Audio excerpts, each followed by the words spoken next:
week, we launch our own podcast. You can listen to it through Apple Podcasts, Google Podcasts, Stitcher, and Spotify.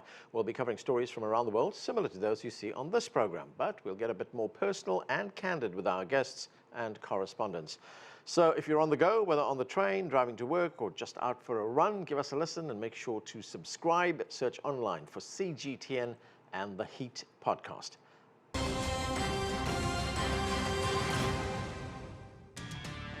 I would think that it will happen, and it probably should happen.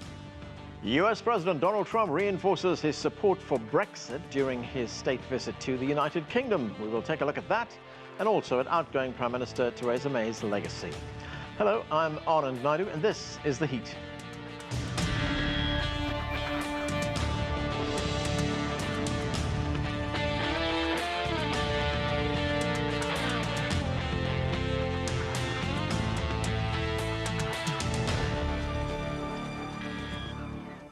On the second day of his visit to the United Kingdom, US President Donald Trump met with Britain's Prime Minister Theresa May. They both praised the special relationship between the two countries, but agreed that there are areas in which they don't exactly see eye to eye. We start our coverage with CGTN's Jamie Owen from London.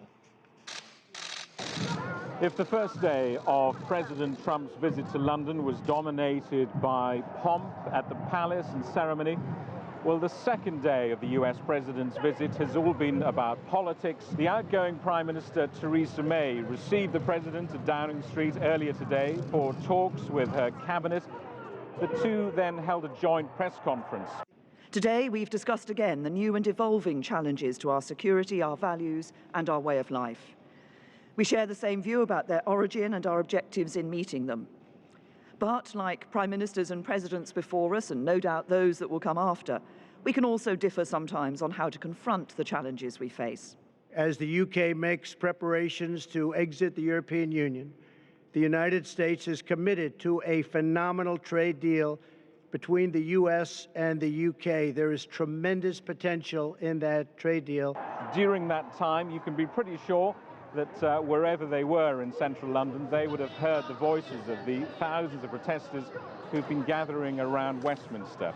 I don't think this is like a protest against the presidency of the United States. I think it's a protest against Trump and everything that he stands for, and he stands for, climate change denial and massive amounts of bigotry. By denying that climate change exists and then acting on those claims, he's also denying us the right to have a future. These are pretty uncertain times on both sides of the Atlantic when it comes to politics. No doubt the UK government and President Trump's entourage will be very grateful for one certainty in these uncertain times, and that is a heavy downpour of rain on a summer's day, which may well have dampened the enthusiasm of some of the protesters.